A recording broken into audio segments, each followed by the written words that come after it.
ತೊಂದರೆನೇ ಇಲ್ಲ, ಪ್ರಾಬ್ಲಮ್ಸೇ ಇಲ್ಲ. ತೊಂದರೆ ಅಂದ್ರೆ ನಾವು ಯಾವ್ದನ್ನಾದ್ರೂ ತೊಂದರೆ ಅಂತ ತಗೊಂಡ್ರೆ ತೊಂದರೆ ಆಗುತ್ತೆ. ಒಂದು ವೇಳೆ ತೊಂದರೆನೇ ಬಂದ್ರು ನಾವು ಅದನ್ನು ತೊಂದರೆ ಅಂತ ತಗೊಂಡೆ ಹೋದ್ರೆ ಮುಗ್ದಾಗಲ್ಲ ತೊಂದರೆ ಕತೆ. ನೋಡಿ ಸ್ವಾಮಿ, ನಾವಿರೋದು ಹೀಗೆ. ಒಬ್ಬ ವ್ಯಕ್ತಿ ಬದುಕಿದ್ದಾಗ ಜೀವಂತವಾಗಿರೋದು ಸಾಮಾನ್ಯ.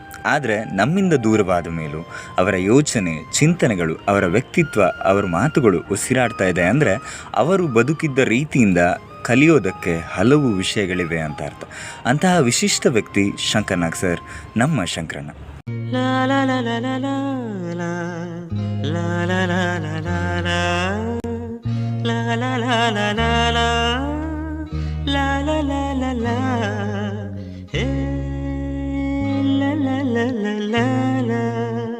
ನಾವೆಲ್ಲ ಈಗಲೂ ಸ್ಮರಿಸೋ ಹೆಸರು. ನಮ್ಮಂಥ ಎಷ್ಟೋ ಜನಕ್ಕೆ ಸ್ಫೂರ್ತಿ. ಆಟೋ ರಿಕ್ಷಾಗಳಲ್ಲಿ ಅವರ ನಗುಮುಖ ನಮ್ಮನ್ನು ಸೆಳಿತಾನೆ ಇರುತ್ತೆ. ಅವರಿದ್ದಿದ್ರೆ ಹೇಗಿರೋದು, ಇರಬೇಕಿತ್ತು ಅವರು ಅಂತ ಅನ್ಕೋತಾನೆ ಇರ್ತೀವಿ. ಅವರು ಬದುಕಿದ್ದ ರೀತಿ ಅಂಥದ್ದು. ಎಲ್ರಿಗಿಂತ ಡಿಫ್ರೆಂಟ್ ಆಗಿ ಅವರು ಯೋಚಿಸ್ತಿದ್ದ ರೀತಿ, ಡಿಫ್ರೆಂಟ್ ಲೆವೆಲ್. ಸಮಯಕ್ಕೆ ಅವರು ಬೆಲೆ ಕೊಡ್ತಾ ಇದ್ದಂಥ ರೀತಿ, ಟೈಮ್ನ ಸ್ವಲ್ಪನೂ ವೇಸ್ಟ್ ಮಾಡಬಾರ್ದು ಅನ್ನೋ ಅವರ ಮನಸ್ಥಿತಿ. 10 ನಿಮಿಷ ಅವ್ರಿಗೆ ಪುರುಷ ಸಿಕ್ಕರು ಸಹ ಏನಾದ್ರು ಒಂದು ಬರೀತಾ ಕೂತ್ಕೋತಾ ಇದ್ರು. ಪ್ರತಿ ಕ್ಷಣ ಕೆಲಸ ಅಂತ ಬದುಕಿದ್ದ ಜೀವ ಅವರು. ಕೆಲಸ ಅಂದರೆ ಅದು ಶಂಕರ್ ಯಾವತ್ತೂ ದಣುವು ಅನ್ನೋದು ಇಲ್ವೇ ಇಲ್ಲ. ಬರೀ ಸಿನಿಮಾ ಮಾತ್ರ ಅಲ್ಲ, ಈ ಸಮಾಜಕ್ಕೆ ಏನಾದರೂ ಕೊಡುಗೆ ನೀಡಬೇಕು ಅನ್ನೋ ತುಡಿತ, ಹಲವಾರು ಐಡಿಯಾ ಅವರ ಬಳಿ ಇತ್ತು. ಇದ್ರೆ ಅಂಡರ್ಗ್ರೌಂಡ್ ರೈಲ್ವೆ ಆಗ್ತಾ ಇತ್ತು. ನಂದಿಗೆ ರೋಪ್ ವೇ ಕಟ್ತೀನಿ ಅಂತ ಇದ್ದ.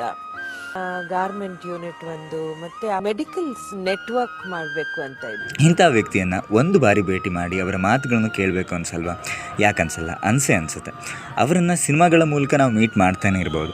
ಹಲವಾರು ಸಾಧನೆಗಳನ್ನು ಮಾಡಿದ, ಅನೇಕ ಒಳ್ಳೆಯ ವಿಷಯಗಳನ್ನು ಹಂಚಿದ ಶಂಕರಣ್ಣನವರು ಸಿನಿಮಾಗಳಲ್ಲಿ ಹೇಳಿದ್ದೇನು. ಪ್ರತಿ ಸಿನಿಮಾದಲ್ಲಿ ಏನೂ ಹೇಳಬೇಕು ಅಂತ ಏನಿಲ್ಲ. ಕೆಲವು ಸಿನಿಮಾಗಳು ಕೇವಲ ಎಂಟರ್ಟೈನ್ಮೆಂಟ್ಗಳಿಗಷ್ಟೇ ಸೀಮಿತವಾಗಿರ್ಬೋದು. ಆದರೆ ಕೆಲವು ಕಡೆ ಜನರಿಗೆ, ಅಂದರೆ ನಮಗೆ ಕೆಲವು ಒಳ್ಳೆಯ ವಿಷಯಗಳನ್ನು ಹೇಳೋದಕ್ಕೆ ಅವಕಾಶ ಇರುತ್ತಲ್ವ. ಅಲ್ಲಿ ಶಂಕರಣ್ಣ ಏನು ಹೇಳಿದ್ರು, ಹಾಗೆ ನಾವೇನನ್ನು ಕಲಿಬೋದು. ಈ ವಿಡಿಯೋದಲ್ಲಿ ಶಂಕರಣ್ಣ ಡೈರೆಕ್ಟ್ ಮಾಡಿದ 3 ಸಿನಿಮಾಗಳನ್ನು ಆಯ್ಕೆ ಮಾಡಿಕೊಂಡು ಅದರಲ್ಲಿ ಶಂಕರಣ್ಣ ಏನು ಹೇಳಿದ್ದಾರೆ ಅನ್ನೋದನ್ನು ಹೇಳೋಕ್ಕೆ ಪ್ರಯತ್ನ ಪಡ್ತೀನಿ. ಕೇಳೋ ಆಸಕ್ತಿ ಇದ್ದರೆ ದಯವಿಟ್ಟು ಬನ್ನಿ. ಬರಬೇಕು.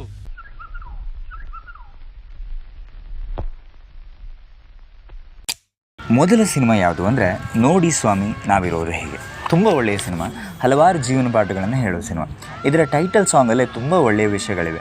ನಾಳೆ ಎಂಬುವ ಚಿಂತೆ ಮನದಲ್ಲಿ ನಮಗಿಲ್ಲ,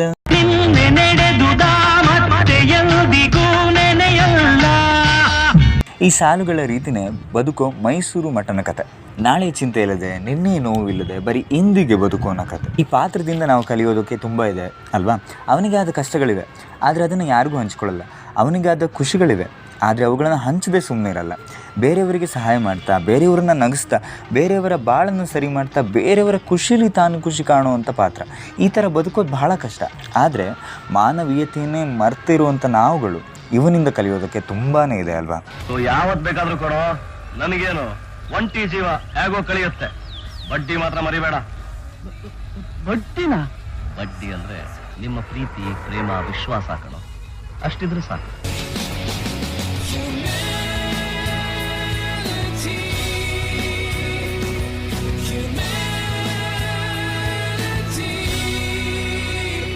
ಇನ್ನು ತುಂಬ ಒಳ್ಳೆಯ ವಿಷಯಗಳನ್ನು ಈ ಸಿನಿಮಾ ತುಂಬಿಕೊಂಡಿದೆ. ನಾವೆಲ್ಲ ಹೇಗೆಂದರೆ ಚಿಕ್ಕ ಚಿಕ್ಕ ಸಮಸ್ಯೆಗಳನ್ನು ತುಂಬ ದೊಡ್ಡದಾಗಿ ನೋಡ್ತೀವಿ, ಅವುಗಳ ಬಗ್ಗೆನೇ ಚಿಂತೆ ಮಾಡ್ತೀವಿ. ಆದರೆ ಅದೇ ಥರ ಸಣ್ಣ ಪುಟ್ಟ ಖುಷಿಗಳನ್ನು ಕೂಡ ನಾವು ಎಂಜಾಯ್ ಮಾಡಬೇಕಲ್ವಾ? ಮಾಡಬೇಕಲ್ವಾ? ಈ ಸಣ್ಣ ಪುಟ್ಟ ಪ್ರಾಬ್ಲಮ್ಗಳಿಂದ ತಲೆ ಕೆಡಿಸ್ಕೋತಾನೆ ಇರ್ತೀಯಾ ಅಥವಾ ಸ್ವಲ್ಪ ಟೀಗಿ ಕುಡಿಸ್ತೀಯಾ? ಈ ವಿಡಿಯೋ ನೋಡ್ತಿರೋರು ತುಂಬ ಜನರ ಜೀವನದಲ್ಲಿ ನೋವಿದೆ, ಹೇಳೋಕ್ಕಾಗದೇ ಇರೋಷ್ಟು ಕಷ್ಟ ಇದೆ. ಶಂಕರಣ್ಣಂಗೆ ಅದು ಗೊತ್ತು. ನಿಮ್ಗಾಗೆ ಒಂದು ಡೈಲಾಗನ್ನು ಅನಂತ್ನಾಗ್ ಸರ್ ಅವ್ರ ಹತ್ರ ಹೇಳಿಸಿದ್ದಾರೆ, ಕೇಳಿ. ನೋಡು, ಒಳ್ಳೆ ಕಾಲ, ಕೆಟ್ಟ ಕಾಲ ಒಂದು ಚಕ್ರದ ತರ ಸುತ್ತಾನೆ ಇರುತ್ತೆ. ಇದು ಕೆಟ್ಟ ಕಾಲ, ಇದು ಹಿಂದೆನೇ ಒಳ್ಳೆ ಕಾಲ ಇದ್ದೇ ಇದೆ, ನೋಡ್ತಿರು. ಇದೆಲ್ಲದರ ನಡುವೆ ಕೆಲವು ಕಟು ಸತ್ಯಗಳನ್ನು ಶಂಕರಣ್ಣ ಅವರು ಇಲ್ಲಿ ಹೇಳಿದ್ದಾರೆ. ಜನ ಏನಂತಾರೆ? ಮನೇಲಿ ಹಸ್ಕೊಂಡು ಕೂತಿರುವಾಗ ಜನ ಬಂದು ಊಟ ಹಾಕ್ತಾರ ರೀ. ನೋಡಿ, ವಿಧಾನಸೌಧ ಎದುರುಗಡೆ ಇದ್ದೀರಾ, ಅದಕ್ಕೆ ಮಿನಿಸ್ಟರ್ಗಳ ತರ ತಡವಾ ಬಿಹೇವ್ ಮಾಡಬೇಡ್ರು. ಈ ಚಿತ್ರ ಮುಖ್ಯವಾಗಿ ಮಾತಾಡೋದು ಹೊಂದಾಣಿಕೆಯ ಬಗ್ಗೆ. ಗಂಡ ಹೆಂಡತಿಯ ಸಂಸಾರ ಸುಂದರವಾಗಿ ಇರಬೇಕಂದ್ರೆ ಅಗತ್ಯವಾಗಿ ಬೇಕಾದದ್ದು ಹೊಂದಾಣಿಕೆ, ಅಡ್ಜಸ್ಟ್ಮೆಂಟ್. ಅವ್ರಿಗಿಷ್ಟ ಆಗಿದ್ದು ಇವ್ರಿಗಿಷ್ಟ ಆಗಲ್ಲ, ಅವ್ರ ನೋವು ಇವ್ರಿಗೆ ಅರ್ಥ ಆಗಲ್ಲ. ಮದುವೆ ಶುರುವಲ್ಲಿರೋ ಪ್ರೀತಿ, ಸ್ನೇಹ, ಸಾಮರಸ್ಯ ಎಲ್ಲ ಮರೆಯಾಗಿ ಕೊನೆಯಲ್ಲಿ ಉಳಿಯೋದು ಜಗಳ ಜಗಳ ಜಗಳ. ಹೊಟ್ಟೆ ತುಂಬೋಗಿದೆ, ಬರ್ತೀನಿ. ಇಂಥ ಸಮಯದಲ್ಲೇ ಬೇಕಾಗೋದು ಹೊಂದಾಣಿಕೆ. ಇಲ್ಲಿ ಕೂಡ ಹಾಗೆ. ರಮೇಶ್ ಭಟ್ ಅವರು ಶಂಕರಣ್ಣ ಅವರ ಫ್ರೆಂಡು. ಅವರು ಅರುಂಧತಿಯವರನ್ನು ಪ್ರೀತಿಸ್ತಾ ಇರ್ತಾರೆ. ಸೊ ಶಂಕರಣ್ಣ ಅವರಿಬ್ಬರನ್ನ ಒಂದು ಮಾಡ್ತಾರೆ. ಅವ್ರದ್ದು ಅದೇ ಕತೆ. ಹೊಂದಾಣಿಕೆ ಅನ್ನೋ ವಿಷಯದಲ್ಲಿ ಇಬ್ಬರು ಸೋಲ್ತಾರೆ, ಇಬ್ಬರು ದೂರ ಆಗ್ತಾರೆ. ಇವರಿಬ್ಬರನ್ನ ಮತ್ತೆ ಶಂಕರಣ್ಣ ಹೇಗೆ ಒಂದು ಮಾಡ್ತಾರೆ ಅನ್ನೋದೇ ಸಿನಿಮಾ. ಇದೇ ಥರ ದೂರ ಆಗಿ ತನ್ನ ಅಣ್ಣನ ಕತೆ ಏನಾಯಿತು ಅನ್ನೋದನ್ನು ಉದಾಹರಣೆಯಾಗಿ ಹೇಳಿ ಬದುಕಲ್ಲಿ, ಸಂಸಾರದಲ್ಲಿ ಹೊಂದಿ ಬದುಕೋದು ಎಷ್ಟು ಅಗತ್ಯ ಅನ್ನೋದನ್ನು ಹೇಳ್ತಾರೆ ಶಂಕರಣ್ಣ. ಕೊನೆಗೆ ಶಂಕರಣ್ಣ ಅವರ ಮಾತು ಕೇಳಿ ರಮೇಶ್ ಭಟ್ ಅವರು ಬದಲಾಗ್ತಾರೆ. ಅರುಂಧತಿಯವರ ಬಳಿ ಕ್ಷಮೆ ಕೇಳೋದಕ್ಕೆ ಶಂಕರಣ್ಣ ರಮೇಶ್ ಭಟ್ ಅವ್ರನ್ನ ಕರ್ಕೊಂಡು ಹೋಗ್ತಾರೆ. ಆ ದೃಶ್ಯನ ಎಷ್ಟು ಚೆನ್ನಾಗಿ ಬರೆದಿದ್ದಾರೆ, ತೋರಿಸಿದ್ದಾರೆ ಅಂದರೆ, ಅರುಂಧತಿಯವರು ಇಲ್ಲಿ ಸ್ಕೂಲ್ ಟೀಚರ್ ಅಲ್ವಾ, ಸೊ ಅವರು ಮಕ್ಕಳಿಗೆ ಪಾಠ ಮಾಡ್ತಾ ಇರ್ತಾರೆ. ಅದೇ ಟೈಮಲ್ಲಿ ರಮೇಶ್ ಭಟ್ ಸರ್ ಮತ್ತು ಶಂಕರಣ್ಣ ಅವರು ಎಂಟ್ರಿ ಕೊಡ್ತಾರೆ. ಆ ಪಾಠ ಏನು ಅಂದರೆ ಕನ್ನಡದಿಂದ ಇಂಗ್ಲೀಷ್ಗೆ ಅನುವಾದ, ಜೀವನ ಹೊಂದಾಣಿಕೆ, ಲೈಫ್ ಅಡ್ಜಸ್ಟ್ಮೆಂಟ್ ಅಂತ. ಇಲ್ಲಿ ಅವ್ರು ಬೇರೆ ಏನನ್ನೋ ಪಾಠ ಮಾಡ್ಬೋದಿತ್ತು, ಆದರೆ ಆ ಸೀನಲ್ಲಿ ಮತ್ತು ಪೂರ್ತಿ ಸಿನಿಮಾದಲ್ಲಿ ಅವರು ಇದನ್ನೇ ಹೇಳಬೇಕು ಅಂತ ಅಂದ್ಕೊಂಡಿದ್ದು, ಹೊಂದಾಣಿಕೆ ಬಗ್ಗೆ.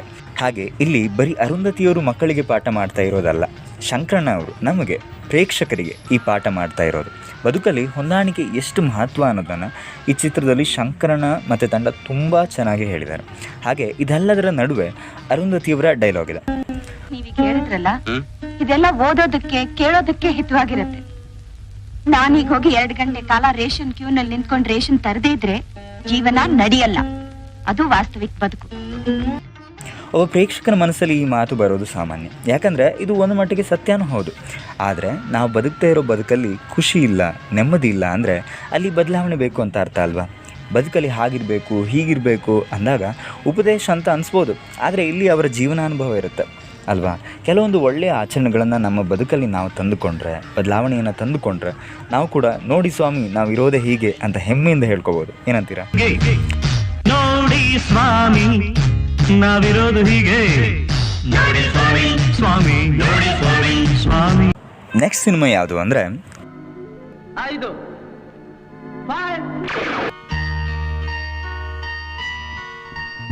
ಮಿಂಚಿನ ಓಟ. ಕಳ್ಳತನದ ಸಿನಿಮಾ, ಕಳ್ಳತನ ಮಾಡಬೇಡಿ ಅನ್ನೋ ಸಿನಿಮಾ. ಅದರ ಜೊತೆಗೆ ಸಾಕಷ್ಟು ಜೀವನ ಪಾಠಗಳನ್ನು, ಜೀವನದ ಸತ್ಯಗಳನ್ನು ಹೇಳೋ ಅದ್ಭುತ ಸಿನಿಮಾ. ಶಂಕರಣ್ಣ ಸಖತ್ತಾಗಿ ಡೈರೆಕ್ಟ್ ಮಾಡಿರೋ ಸಿನಿಮಾ ಇದು. ಕಟ್ಟೆ, ತಾತ ಇಬ್ಬರು ಬದುಕಿಗಾಗಿ ಕಾರು ಕಳ್ಳತನ ಶುರು ಮಾಡ್ತಾರೆ. ಜೊತೆಗೆ ಆ್ಯಂಟೋನಿ ಸೇರ್ಕೋತಾನೆ, ಗೀತಾ ಸೇರ್ಕೋತಾಳೆ. ಅವಶ್ಯಕತೆಗೆ ಶುರುವಾಗೋ ಈ ಜೀವನದ ಓಟ ಆಸೆ ಆಗುತ್ತೆ, ಆಸೆ ದುರಾಸೆ ಆಗುತ್ತೆ, ದುರಾಸೆ ಅಂತ್ಯದವರೆಗೂ ಕರ್ತ್ಕೊಂಡು ಬರುತ್ತೆ. ಅದೇ ಮಿಂಚಿನ ಓಟ.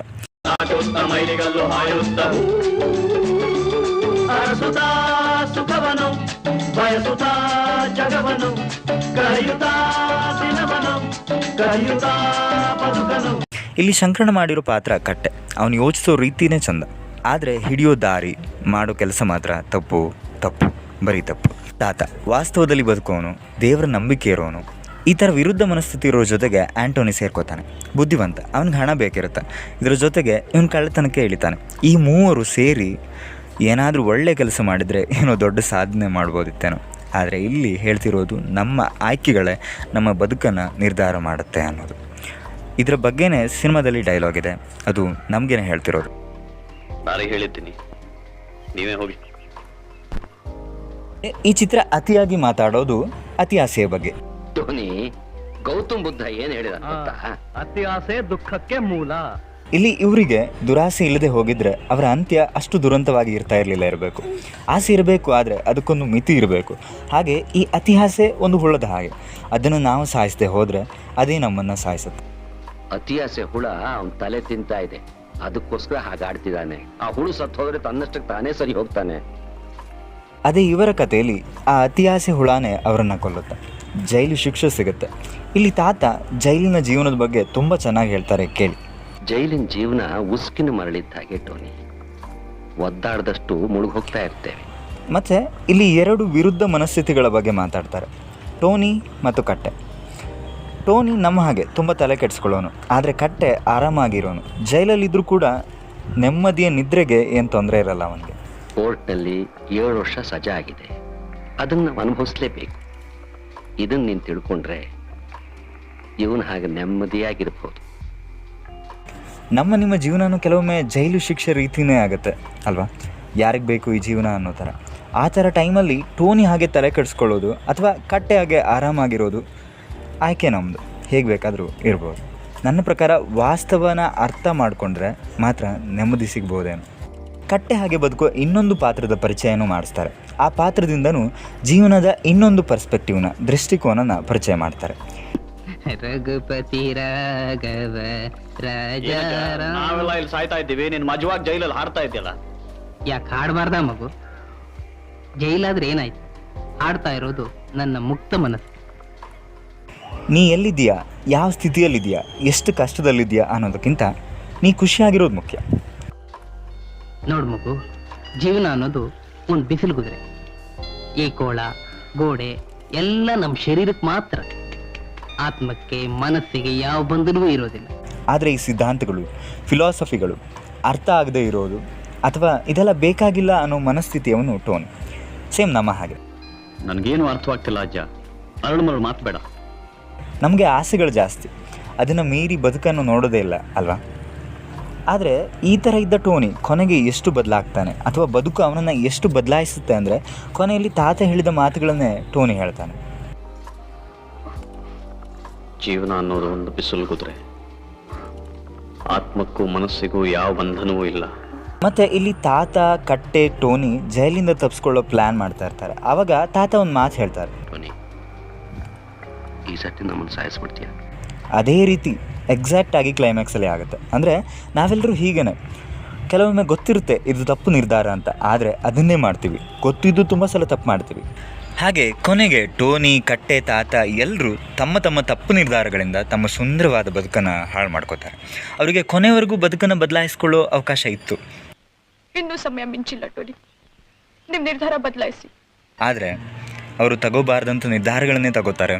ಆಗಬಾರ್ದೆ ಆಗತ್ತೆ. ಈ ಸಿನಿಮಾ ಒಂಥರ ಶಂಕರಣ್ಣ ನಮಗೆ ಕೊಟ್ಟ ಒಂದು ಒಳ್ಳೆಯ ಉದಾಹರಣೆ. ಹಾಗೆ ನಾವು ತಗೊಳ್ಳೋ ನಿರ್ಧಾರಗಳು ನಮ್ಮನ್ನು ಎಲ್ಲಿಗೆ ತಂದು ನಿಲ್ಲಿಸುತ್ತೆ, ನಮ್ಮ ಬದುಕಿನ ಆಯ್ಕೆ ಹೇಗಿರಬೇಕು, ತಪ್ಪು ಡಿಸಿಷನ್ ತೊಗೊಂಡ್ರೆ ಏನಾಗುತ್ತೆ, ಹೀಗೆ ಸುಮಾರು ವಿಷಯಗಳಿಗೆ ಈ ಚಿತ್ರ ಒಳ್ಳೆಯ ಎಕ್ಸಾಂಪಲ್.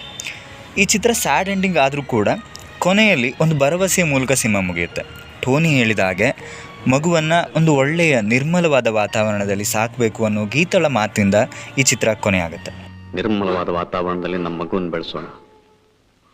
ಮಗುನ ನಿರ್ಮಲವಾದ ವಾತಾವರಣದಲ್ಲಿ ಬೆಳೆಸ್ತೀನಿ. ಅಂದರೆ ಇಲ್ಲಿ ಅವರು ಬದುಕಿದ ಹಾಗೆ ಆ ಮಗುವಿನ ಬದುಕು ಇರಬಾರ್ದು, ಅದರ ಬದುಕಿನಲ್ಲಾದರೂ ನೆಮ್ಮದಿ ಇರಬೇಕು ಅಂತ. ನಾವು ಅಷ್ಟೇ ನಮ್ಮ ಲೈಫಲ್ಲಿ ಯಶಸ್ಸು ಅನ್ನೋದು ಮಿಂಚಿನ ಓಟದ ರೀತಿ ಇರಬೇಕು ಅಂತ ತಪ್ಪು ನಿರ್ಧಾರಗಳನ್ನು ತಗೊಂಡ್ರೆ ಹೀಗೆ ಆಗುತ್ತೆ. ಆದರೆ ಒಳ್ಳೆಯ ವಿಷಯಗಳಿಗೆ, ಒಳ್ಳೆಯ ಆಯ್ಕೆಗಳ ಕಡೆ ಗಮನ ಕೊಟ್ಟರೆ ನಮ್ಮ ಬದುಕಲ್ಲಿ ಪ್ರತಿದಿನ ಕೂಡ ಹೊಸ ಋತು, ಹೊಸ ಕ್ಷಣನೇ. ಬರಲಿದೆ ಹೊಸ ಋತು, ಹೊಸ ಕ್ಷಣ ಕರೆದಿದೆ ನಮ್ಮ ನಿಮ್ಮ ಗೆಳೆತನ. ನೆಕ್ಸ್ಟ್ ಸಿನಿಮಾ ಯಾವುದು ಅಂದರೆ ಜನ್ಮ ಜನ್ಮದ ಅನುಬಂಧ. ತುಂಬ ಡಿಫ್ರೆಂಟ್ ಸಿನಿಮಾ. ಶಂಕರಣ್ಣ ಆ ಟೈಮಲ್ಲೇ ಪುನರ್ಜನ್ಮದ ಕಾನ್ಸೆಪ್ಟನ್ನ ಟಚ್ ಮಾಡಿದ್ದಾರೆ. ಈ ಚಿತ್ರ ಯಾವುದ್ರ ಬಗ್ಗೆ ಮಾತಾಡುತ್ತೆ ಅನ್ನೋದು ಕ್ಲೈಮ್ಯಾಕ್ಸಲ್ಲಿ ಒಂದು ಶ್ಲೋಕದ ಮೂಲಕ ಹೇಳಿದ್ದಾರೆ. ಜೀರ್ಣಾನಿ ಯಥಾ ವಿಹಾಯ ನವಾನಿ ಗೃಹ್ಣಾತಿ ನರೋ ಪರಾಣಿ ತಥಾ ಶರೀರಾಣಿ ವಿಹಾಯ ಜೀರ್ಣಾನಿ ಅನ್ಯಾನಿ ಸಂಯಾತಿ ನವಾನಿ ದೇಹಿ. ಭಗವದ್ಗೀತೆಯ ಈ ಶ್ಲೋಕ ಏನು ಹೇಳುತ್ತೆ ಅಂದರೆ, ಒಬ್ಬ ವ್ಯಕ್ತಿ ಹಳೆ ಬಟ್ಟೆಯನ್ನು ತೆಗೆದು ಹೊಸ ಬಟ್ಟೆ ಹಾಕ್ಕೊಳ್ಳೋ ಹಾಗೆ ಆತ್ಮ ಕೂಡ ಹೊಸ ದೇಹವನ್ನು ಸ್ವೀಕರಿಸುತ್ತೆ ಅಂತ. ಇಂಟ್ರೆಸ್ಟಿಂಗ್ ಅಲ್ವಾ? ಮೊದಲೇ ಹೇಳಿದ ಹಾಗೆ ಕೆಲವು ಸಿನಿಮಾಗಳು ಬರೀ ಎಂಟರ್ಟೈನ್ಮೆಂಟ್ಗಳಿಗಷ್ಟೇ ಮಾಡ್ತಾರೆ. ಶಂಕರಣ್ಣ ಈ ಸಿನಿಮಾನ ಹಾಗೆ ಮಾಡಿದ್ದಾರೆ ಅಂತ ಅನ್ಕೋತೀನಿ. ಪುನರ್ಜನ್ಮದ ಕಾನ್ಸೆಪ್ಟ್ನ ಇಟ್ಕೊಂಡು ಈ ಕಥೆನ ತುಂಬ ಚೆನ್ನಾಗಿ ಹೇಳಿದ್ದಾರೆ ಮತ್ತು ಹಾಡುಗಳಂತೂ ಅದ್ಭುತ. ಹಾಗೆ ಒಂದು ಕಡೆ ಕಲ್ಲು ಅದನ್ನು ಒಂದು ಶಿಲ್ಪವಾಗಿ ಮಾಡೋ ಶಿಲ್ಪಿ ಬಗ್ಗೆ ಡೈಲಾಗ್ ಇದೆ, ಅದು ಕೂಡ ತುಂಬ ಚೆನ್ನಾಗಿದೆ. ಶಿಲ್ಪಿಗೆ ಉಳಿ ಸುತ್ತಿಗೆ ಎಷ್ಟು ಮುಖ್ಯನೋ ಶಿಲೆನೂ ಅಷ್ಟೇ ಮುಖ್ಯ. ಶಿಲೆ ಆರಿಸೋದೇ ಒಂದು ಕಲೆ. ಶಿಲೆಗೆ ನೋವಾಗದಂತೆ ಆಕೃತಿ ಮೂಡಿಸಬೇಕು, ಆದರೂ ಪ್ರತಿಯೊಂದು ಏಟು ಬಿಗಿಯಾಗಿರ್ಬೇಕು. ಆಗ ಶಿಲ್ಪಿ ಕೈಯಲ್ಲಿದ್ದ ಉಳಿ ಸುತ್ತಿಗೆ ತನ್ನಷ್ಟಕ್ಕೆ ತಾನೇ ಕುಣಿಯುತ್ತೆ. ಶ್ರದ್ಧೆ ಇದ್ದಷ್ಟು ಸುಂದರವಾದ ಗ್ರಹ ಶಿಲೆಯಿಂದ ಹುಟ್ಟುತ್ತೆ. ಹಾಗೆ ಇಲ್ಲಿ ಶಂಕರಣ್ಣ ಒಂದು ಮಹಿಳೆಗೆ ಸಹಾಯ ಮಾಡ್ತಾರೆ. ಆಮೇಲೆ ಅನಂತನಾಗ್ರವರು ಹೊಗಳಿದಾಗ ಈ ಮಾತನ್ನು ಹೇಳ್ತಾರೆ, ಒಳ್ಳೆ ಕೆಲಸ ಮಾಡಿದೆ, ಇವತ್ತು ನಮ್ಮ ಕಂಪನಿ ಮರ್ಯಾದೆ ಉಳಿಸ್ದೆ. ನಾನೇನು ಮಹಾ ಕೆಲಸ ಮಾಡ್ದೆ ನೀನು ಹೇಳ್ತಾರೆ, ನಾನು ನನ್ನ ಡುಟ್ಟಿ ಮಾಡಿದೆ ಅಷ್ಟೇ. ನಿಜ ಅಲ್ವಾ? ನಾವು ನಮ್ಮ ಕೆಲಸಗಳನ್ನು ಅಂದರೆ ಈ ಸಮಾಜದಲ್ಲಿ ನಮ್ಮ ಜವಾಬ್ದಾರಿ ಅನ್ನೋ ಕೆಲಸನ ನೆಟ್ಟಿಗೆ ಮಾಡಿದ್ರೆ ಸಾಕು ಅನಿಸುತ್ತೆ ಅಲ್ವಾ? ಇಷ್ಟು ವಿಷಯಗಳನ್ನು ಈ ವಿಡಿಯೋ ಮೂಲಕ ಹೇಳಬೇಕು ಅಂದ್ಕೊಂಡಿದ್ದೆ, ಹೇಳಿದ್ದೀನಿ. ಇಷ್ಟೇನಾ ಶಂಕರಣ್ಣರವರು ಸಿನಿಮಾ ಮೂಲಕ ಹೇಳಿದ್ದು ಅಂತ ನೀವು ಕೇಳ್ಬೋದು. ಇಲ್ಲಿ ಬರೀ 3 ಸಿನಿಮಾಗಳ ಬಗ್ಗೆ ಮಾತ್ರ ಮಾತಾಡಿದ್ದೀನಿ. ಇನ್ನೂ ಸಖತ್ ಸಿನಿಮಾಗಳಿವೆ ಶಂಕರಣ್ಣ ಡೈರೆಕ್ಟ್ ಮಾಡಿರೋದು. ಆ ಸಿನಿಮಾಗಳ ಬಗ್ಗೆ ಮಾತಾಡೋ ಆಸೆ ಇದೆ. ನೋಡೋಣ, ಸಾಧ್ಯವಾದರೆ ಮುಂದಿನ ವೀಡಿಯೋಗಳಲ್ಲಿ ಅದ್ರ ಬಗ್ಗೆ ಮಾತಾಡೋಕ್ಕೆ ಪ್ರಯತ್ನ ಪಡ್ತೀನಿ. ಶಂಕರಣ್ಣ ಏನು ಹೇಳಿದ್ರು ಅದನ್ನು ಸರಿಯಾಗಿ ನಿಮಗೆ ತಲುಪಿಸೋದಕ್ಕೆ ಆಯ್ತೋ ಇಲ್ವೋ ಗೊತ್ತಿಲ್ಲ, ಆದರೆ ನನಗೆ ಶಂಕರಣ್ಣನ ಬಗ್ಗೆ, ಅವರ ಸಿನಿಮಾಗಳ ಬಗ್ಗೆ ಮಾತಾಡಿದ ಖುಷಿ ಇದೆ. ಆ ಖುಷಿ ನಿಮಗೂ ಸಿಕ್ಕಿದರೆ ಸಾರ್ಥಕ. ಹಾಗಾದರೆ ಈ ವಿಡಿಯೋಗೆ ಒಂದು ಪೂರ್ಣ ವಿರಾಮ ಇಡುವ ಸಮಯ. ವಿಡಿಯೋ ಮುಗಿಸೋದಕ್ಕೆ ಇಷ್ಟ ಇಲ್ಲ, ಶಂಕರಣ್ಣನ ಬಗ್ಗೆ ಹೀಗೆ ಮಾತಾಡ್ತಾ ಇರ್ಬೋದು, ಆದರೆ ಏನು ಮಾಡೋದು ಹೇಳಿ, all good things must come to end ಹೇಳ್ತಾರಲ್ಲ ಹಾಗೆ. ಸ್ನೇಹಿತರೆ, ಈ ಕಾರ್ಯಕ್ರಮ ನಿಮ್ಮೆಲ್ಲರಿಗೂ ಇಷ್ಟ ಆಗಿದೆ. ನಿಮ್ಮ ಸಹಕಾರ, ಬೆಂಬಲ ನನ್ನ ಮೇಲೆ ಸದಾ ಇರುತ್ತೆ ಅಂತ ನಾನು ನಂಬ್ಕೊಂಡಿದ್ದೀನಿ. ಹಾಗೆ ನಿಮ್ಮ ಅನಿಸಿಕೆಗಳನ್ನು ದಯವಿಟ್ಟು ತಿಳಿಸಿ. ಮತ್ತೆ ಸಿಗೋಣ. ಶಂಕರಣ್ಣ ಹೇಳಿದ ಮಾತುಗಳನ್ನು, ಬದುಕಿದ್ದ ರೀತಿಯನ್ನು ನಾವೆಲ್ಲರೂ ಅನುಸರಿಸೋಣ, ನಮ್ಮ ಜೀವನದಲ್ಲಿ ಅವರನ್ನು ಜೀವಂತವಾಗಿಡೋಣ ಅಂತ ಹೇಳ್ತಾ, ಶಂಕರಣ್ಣನಂಥವರು ಅಲ್ಲಲ್ಲ, ಶಂಕರಣ್ಣನೇ ಮತ್ತೆ ಹುಟ್ಟಿ ಬರಲಿ ಅಂತ ದೇವ್ರ ಹತ್ರ ಕೇಳೋಣ. ಶಂಕರಣ್ಣ ಮತ್ತೆ ಬರ್ತೀರಲ್ವಾ? ಶಂಕರಣ್ಣ ಮತ್ತೆ ಬರ್ತೀರಲ್ಲ? ಶಂಕರಣ್ಣ ಮತ್ತೆ ಬರ್ತೀರಲ್ವಾ? ಖಂಡಿತ ನಾನು ಬಂದೇ ಬರ್ತೀನಿ, ಡೆಫಿನೆಟ್ಲಿ. ಪ್ರಾಮಿಸ್? ನಿಮ್ ಪ್ರಾಮಿಸ್ ಎಷ್ಟು ಪರ್ಸೆಂಟ್ ಸತ್ಯ? 100%. ಹೌದಾ?